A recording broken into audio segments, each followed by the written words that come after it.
Yo, what's up, class? Today we're going to be talking about modeling equations. So first, we're going to use these fun manipulatives. They're called algebra tiles.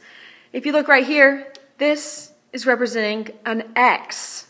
So anytime you see an x on your paper, we can use one of these bad boys to model it. The green side is going to be positive, so it's going to be a positive x. And if you flip it over, the red side is going to be a negative x.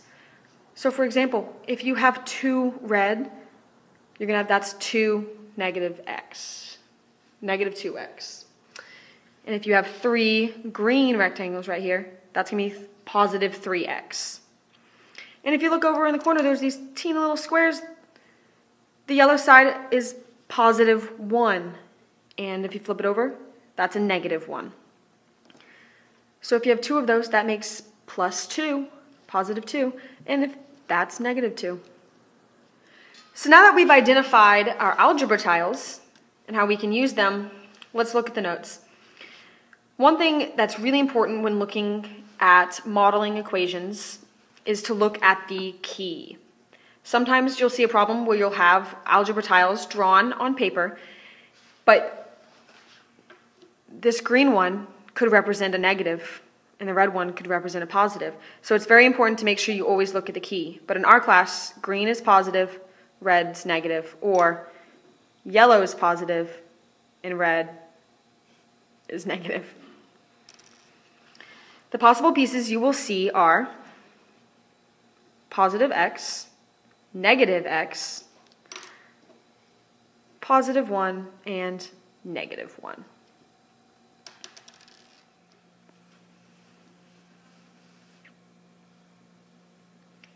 Okay, so now we're going to use our algebra tiles to model the following equations. So let's start with 4x plus 3 equals 2x minus 5. So we're going to start off and we get a 1x. Remember, use the green side for positive because it's a positive 4x.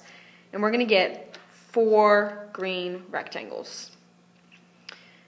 It also says we need 3 1s. So we're going to get 3 positive 1s.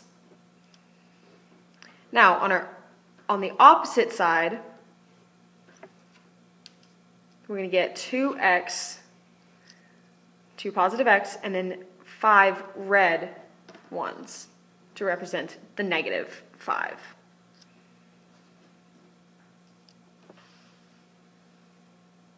So now you can see that we have 4x plus 3 equals 2x minus 5.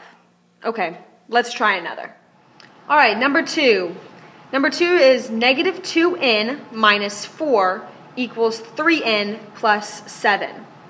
Now this one's a little different because we have a variable n instead of a variable of x.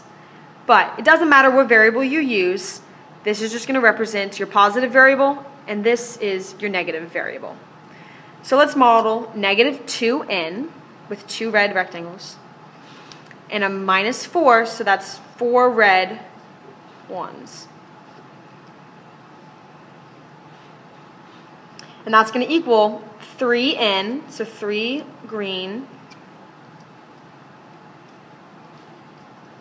and 7 ones.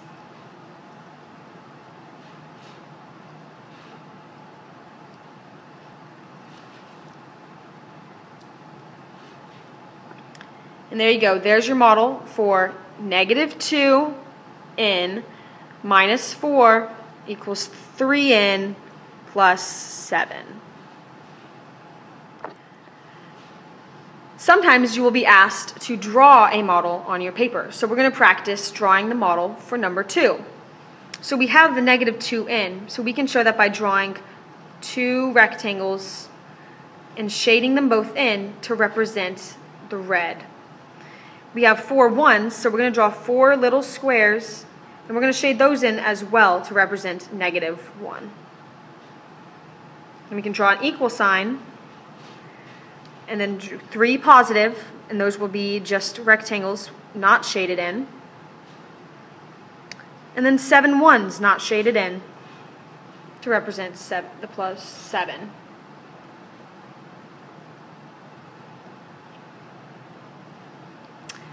All right, now you try it with number 3.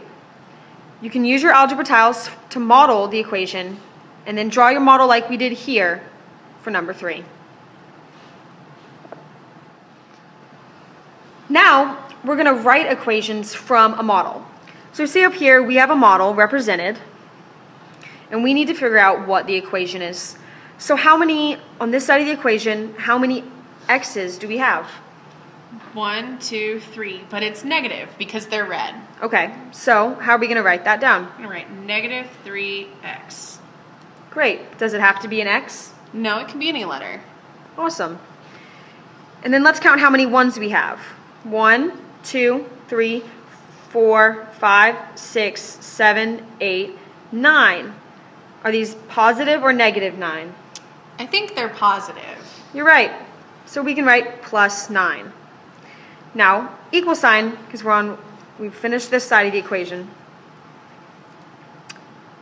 Now, what do we have over here? Positive 2.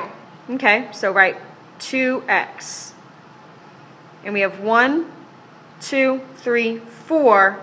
So that's going to be plus 4. And there you go. Now you have your equation. So now let's solve this equation. Remember, what do we want to start with? Our smallest variable. So what's our smallest variable? Negative 3x or 2x? I think it's negative 3. You're right. So negative 3x. And we're going to do the opposite operation.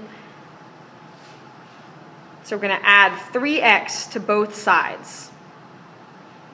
And when we do that, we're going to be left with 9 on the left side and 5x plus 4 on the right side.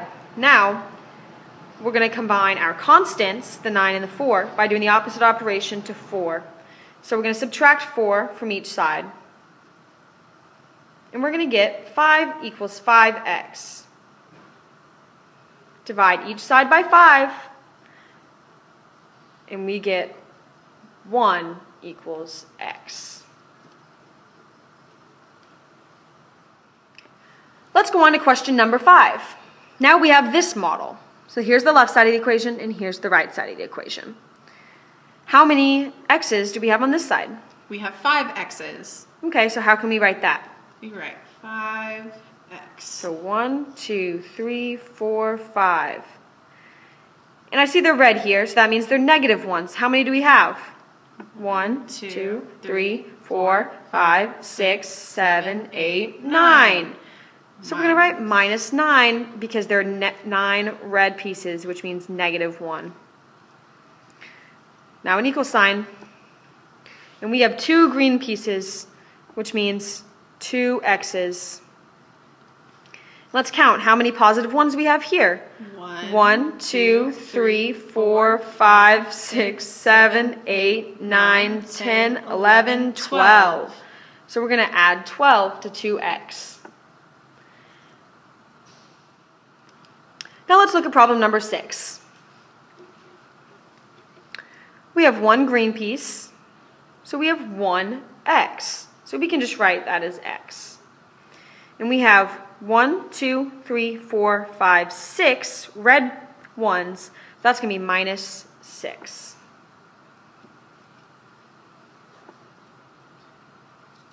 And on this side of the equation, we have 1, 2, 3, 4 green pieces, so that's going to be 4x. And 1, 2, 3, 4, 5, 6 positive ones, so plus 6. Now, make sure you solve for problems 5 and 6 before coming to Math Workshop. Here's your last model. Here's the left side of the equation, and here's the right side of the equation. For problem number 7, go ahead and write the equation by yourself. Do it before coming to Math Workshop. Write the equation and then solve.